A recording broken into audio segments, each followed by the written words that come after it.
ये साध्वी प्रेम भाई सर का सले जाना हम सबके लिए दुखदाई है। एक लड़की कथावाचक बनकर साध्वी के रूप में दिन रात धर्म का प्रसार कर रही थी और उसके साथ इस तरह की घटना हो जाना, मैं प्रशासन से भी मांग करता हूं, मेरे आदरणीय नेता विराजे इनसे भी निवेदन करूंगा कि इनको न्याय मिले। सबसे पहले अगर इस मामले में किसी ने ट्वीट किया, बात की, बड़े अधिकारियों से बात की, तो आदरणीय मेरे पार्टी के राष्ट्रीय अध्यक्ष मेरे नेता हनुमान बेनीवाल जी थे और उसके बाद इस मामले में सही से इंक्वायरी होने लगी, नहीं तो कल का कल मामला कहीं न कहीं सेटल हो जाता। सबसे बड़ा शोर कोई है तो वो नगर परिषद है और इसके अंदर बैठे अधिकारी है। सवाल कीजिए जिन्होंने ब्राह्मण बड़ियों को ठगा है, क्या हमारी पार्टी तो सदैव जिनके साथ अन्याय होता है उनके साथ में खड़ी है। टाइम पे पानी भी मिलेगा और जिन्होंने घोटाले किए वो जेल के अंदर भी जाएंगे। लड़ाई हम लड़ेंगे, हम आपके साथ में खड़े हैं, हम लड़ेंगे, मजबूती से आपकी लड़ाई को लड़ेंगे और जो मुकदमा हुआ है आप मुझे फिरती देना, मैं आपके लिए सड़क पे बैठूंगा। मेरा गांव रिफाइनरी के पास में है, इजाल जी बैठे, इनका गांव रिफाइनरी के पास में। अब हमें कौन सा हाथों हाथ रोजगार मिल गया, किसी को मिला क्या? और रिफाइनरी में जो कपड़ा चल रहा है वो भी एक बहुत अलग टाइप का है। अब कल आदेश जारी हुआ कि मोबाइल अंदर नहीं ले जा सकते। ओके, थान सिंह जी, हम बात करें तो आप बाड़मेर, जैसलमेर, बालोतरा को आरएलपी राष्ट्रीय लोकतांत्रिक पार्टी को लेकर लगातार मजबूती के साथ दोनों पार्टियों के सामने लड़ रहे हैं। अब आगामी चुनाव को लेकर राष्ट्रीय लोकतांत्रिक पार्टी किस तरह चुनाव लड़ेगी? और बाड़मेर, जैसलमेर, बालोतरा की बात करें तो लगातार यहाँ पर कांग्रेस और पार्टी के ही यहाँ पर उम्मीदवार जीतते हैं। आगामी चुनाव को लेकर आप किस तरह तैयारी कर रहे हो, किस तरह अपने उम्मीदवारों को जिताने के प्रयास जारी करेंगे? देखिए, सर्वप्रथम तो हमारे प्रदेश के प्रभारी दिलीप जी चौधरी, संभाग प्रभारी बड़ी बहन इंदिरा जी बावरी से तमाम हमारे नेता या बालोतरा में संगठन को मजबूत बूथ पर कैसे करें इस विजन के साथ हमारे बीच में आए। तो ये तो जाहिर सी बात हो गई कि राष्ट्रीय लोकतांत्रिक पार्टी चुनावों के एक्शन मोड में है और बड़े मजबूती से पंचायती राज के चुनाव, निकाय चुनाव लड़ने जा रही है, इसमें कोई दो राय नहीं। मैं आपको जानकारी के लिए बता दूं, पिछली बार हमने बाड़मेर में बड़ी मजबूती से पंचायती राज का चुनाव लड़ा और चुनाव लड़के कई जगह पर ऐसे हमारे प्रत्याशी थे जो 5, 10, 15, 20, 50 वोटों से चुनाव आ रहे हैं। लेकिन इस बार ऐसी गलती नहीं दोहराएंगे और बड़ी मजबूती से हर जगह पर चुनाव लड़ेंगे और पार्टी को मजबूत करेंगे। आप देखोगे कि राष्ट्रीय लोकतांत्रिक पार्टी बालोतरा में जिला प्रमुख बनवाएगी और राष्ट्रीय लोकतांत्रिक पार्टी बालोतरा जिले में कई जगहों पर प्रधान बनेंगे और दोनों पार्टियों को इस बार का रास्ता दिखाएंगे, क्योंकि जनता पिछले 2.5 साल का जो बीजेपी का रास्ता उससे भी उब चुकी है और पिछला 5 साल का जो कांग्रेस का रास्ता, इन दोनों राज्यों से तंग आकर राष्ट्रीय लोकतांत्रिक पार्टी की ओर रुख कर रही है।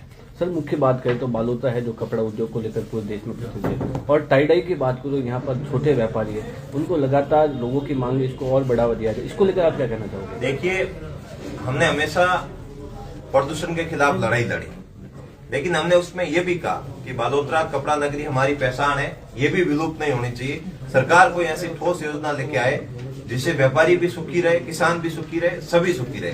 लेकिन पिछले दिनों से हम देख रहे हैं प्रदूषण के नाम पर जो हमारे छोटे व्यापारियों के, जो टाई डाई प्रोसेसिंग के, बंदई प्रोसेसिंग के जो व्यापारी है, छोटे व्यापारी जो हाथ से काम करते हैं, उन लोगों को प्रदूषण के नाम पर परेशान करना कहीं न कहीं सरकार का दोहरा रवैया अपनाया जा रहा है। ऊपर के आंकड़ों को खुश करने के लिए छोटे गरीब लोगों को परेशान करके बड़े जो व्यापारी है उनको खुश करने का प्रयास किया जा रहा है। जिन्होंने गलत काम किया वो जेल जाना चाहिए, जिन्होंने गलत काम किया उनके कनेक्शन कटने चाहिए। उनके कनेक्शन न काटकर गरीबों को परेशान करने का काम किया जा रहा है। इसका राष्ट्रीय लोकतांत्रिक पार्टी पुरजोर तरीके से विरोध करती है और टाई डाई के जो भी मजदूर हैं उनके साथ मजबूती से हम खड़े हैं और आगामी समय में उन भाइयों के साथ मिलकर इसके लिए भी आवाज बुलंद करेंगे। आप कह रहे हैं कि हमारी पार्टी जब भी धरना प्रदर्शन करती है या कोई प्रोटेस्ट करती है तो सड़कों पर उसका जो है परिणाम देखने को मिलता है। जोजरी, बसौ, अराबा डोली के आसपास की जो आपने आंदोलन किया था, हनुमान बेनीवाल वहाँ आए थे, कितना क्या परिणाम मिला? देखिए, आप मीडिया के बंधु इसका निर्णय कर लीजिए कि पहले स्थितियां क्या थी, अब स्थितियां क्या है, पहले क्या कार्रवाई हुई थी, अब क्या कार्रवाई हुई है।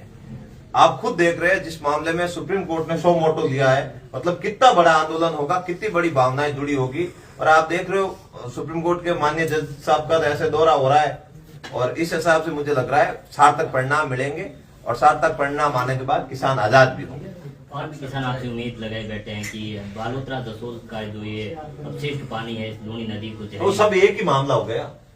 नेताजी ने पूरी आवाज उसके लिए बुलंद की। आप देख रहे रात को 12-12 बजे कलेक्टर वगैरह हर जगह पर, लेकिन वो सही जानकारी नहीं दे रहे। हम तो ये मांग कर रहे हैं सरकार से कि सही जानकारी देकर जो वाकई में प्रदूषित इलाका है, हमारे मल्लीनाथ जी का बाड़िया हो गया, रानी रूपादेवी जी का पालना हो गया, तिलवाड़ा का पवित्र मेला स्थान हो गया, लोनी नदी हो गई, जेरला के आसपास का जो इलाका है, जो पुरानी जोजरी नदी है, उसमें जो पूरा प्रदूषण फैला है, उस प्रदूषण को समाप्त करे। और सरकार कोई व्यापारियों के लिए भी ऐसी कोई योजना लेके आए जिससे व्यापारी अपना व्यापार सुगम तरीके से कर सके और हमारा कपड़ा नगरी जिंदा रह सके और कई मजदूर जो इसमें मजदूरी करते हैं उनके ऊपर भी संकट नहीं आए। हाँ, जो नदी किनारे गांव है वो कभी दूसरे गांवों को पानी पिलाते थे, आज वही पानी को लेकर तरस रहे हैं।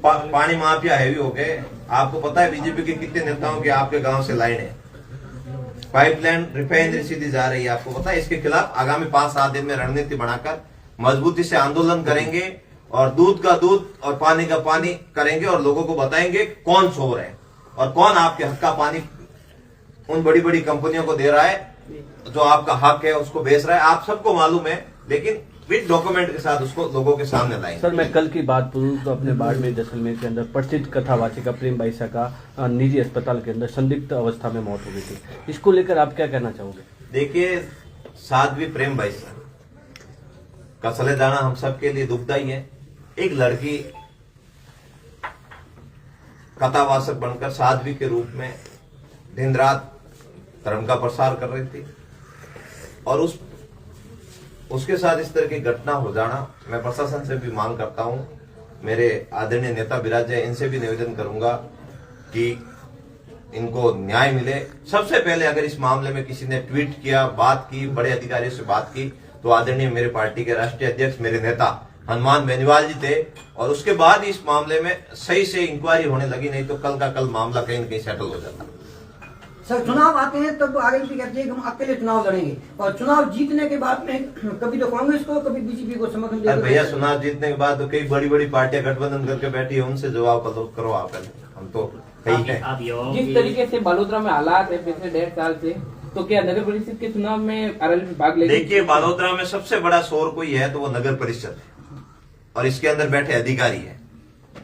आप देख सकते हो, पुरानी रेलवे लाइन की जगह पर पट्टे दे दिए थे, हालांकि वो रेलवे की जमीन थी, और अब इसमें कितने अधिकारी जेल जाएंगे उसकी भी कोई। बालोतरा की बेशकीमती 2000 बीघा जमीन बेच के खा गए, आप सबको पता है। लेकिन बोल इसके लिए राष्ट्रीय लोकतांत्रिक पार्टी रही है, बाकी कोई नहीं बोल रहा है। सड़कों की क्या हालत है, पानी की क्या हालत है, वो सब आपसे छुपी नहीं है। लेकिन मजबूती से हम हर काम को, हमारे जैसे नेताजी ने बताया, हमारे प्रभारी जी ने, दिलीप जी ने, कि हम हर काम को मजबूती से जनहित में करने के लिए तैयार हैं। यूजीसी एक्ट पर आईपीपी घुमा फिरा की बात क्यों गई, स्पष्ट क्यों नहीं करी? सवर्णों के पक्ष यूजीसी, पहले तो उनसे सवाल कीजिए जिन्होंने ब्राह्मण बड़ियों को ठगा है। पहले उनसे जवाब कीजिए, सवाल कीजिए जिन्होंने इनसे वोट लिए और इनको गुमराह किया। हमारी पार्टी तो सदैव जिनके साथ अन्याय होता है उनके साथ में खड़ी है। अब इसमें अन्याय है कि एससी एसटी ओबीसी को मजबूत किया जा रहा है किसमें? यूजीसी एक्ट के तहत जहां भी अन्याय होगा हमारी पार्टी साथ में खड़ी है। मैं आज भी आपको कह रहा हूं, और जो यूजीसी में जो लोग दिन रात उनके गुणगान कर रहे थे, पहले उन लोगों से सवाल जवाब कीजिए, फिर बाद में आपका भाई का स्टैंड एकदम क्लियर मिलेगा आपको। मैं बात करूंगा बड़ा मलानी, सिलंदरी और समंदरी में अभी भी फायर ब्रिगेड की व्यवस्थाएं नहीं है और पानी की बड़ी यहाँ किल्लत है। हमारी सरकार आते ही सब आपके हाथों हाथ समस्या का समाधान हो जाएगा। फायर ब्रिगेड भी खड़ी मिलेगी, टाइम पे पानी भी मिलेगा, और जिन्होंने घोटाले किए वो जेल के अंदर भी जाएंगे। सर, बात करें नगर परिषद की, जो बात चल रही थी, नगर परिषद के खिलाफ अगर पत्रकार जब आवाज उठाता है तो पत्रकारों के खिलाफ बालोतरा में मुकदमे दर्ज करवा दिए जाते हैं, उसको लेकर आओ, आपकी लड़ाई हम लड़ेंगे, हम आपके साथ में खड़े हैं, हम लड़ेंगे, मजबूती से आपकी लड़ाई को लड़ेंगे। और जो मुकदमा हुआ है आप मुझे फिरती देना, मैं आपके लिए सड़क पे बैठूंगा। सर, मनरेगा का जो नाम बदलाव किया है, जीराम जी बिंद रखा है, उसका कांग्रेस ने प्रदर्शन करके विरोध। पहले तो मनरेगा कितने टाइम से बंद है वो पता करो। तो उसको लेकर आपके बिटूजा में कितने टाइम से बंद है? मेरे पास कल भी लोग आए थे। बिटूजा की क्या हालत है, गाँव में क्या हालत है, वो आप सबसे छुपी नहीं है। एकमात्र साधन था जो गरीब से गरीब आदमी को रोजगार का, उसको भी ये छीनने का प्रयास कर रहे हैं। ये पूरी तरह से कॉर्पोरेट घरानों को हैवी करने का प्रयास कर रहे हैं, जो कतई सही नहीं है। आजाद भारत में बाबा साहब के मूल्यों का कहीं न कहीं ये अवहेलना करने का काम कर रहे हैं, ना कि लोकतंत्र को जिंदा रखने का काम कर रहे हैं। पश्चिमी राजस्थान में रिफाइनरी के नाम पे ठगा जा रहा है लोगों को। जब चुनाव आते हैं तो कि हमने बहुत बड़ा इन्वेस्ट, अब यही क्या तो दोरीमीना वालों को गुमराह कर दिया। हम मेरा गांव रिफाइनरी के पास में है, ये जाल जी बैठे इनका गांव रिफाइनरी के पास में, अब हमें कौन सा हाथों हाथ रोजगार मिल गया, किसी को मिला क्या? और रिफाइनरी में जो कपड़ा चल रहा है वो भी एक बहुत अलग टाइप का है। अब कल आदेश जारी हुआ कि मोबाइल अंदर नहीं ले जा सकते, क्योंकि अंदर जो गालमेल हो रहे हैं वो बाहर नहीं आए। इस तरह का तुगलकी फरमान जारी करना भी कहीं न कहीं सही नहीं है।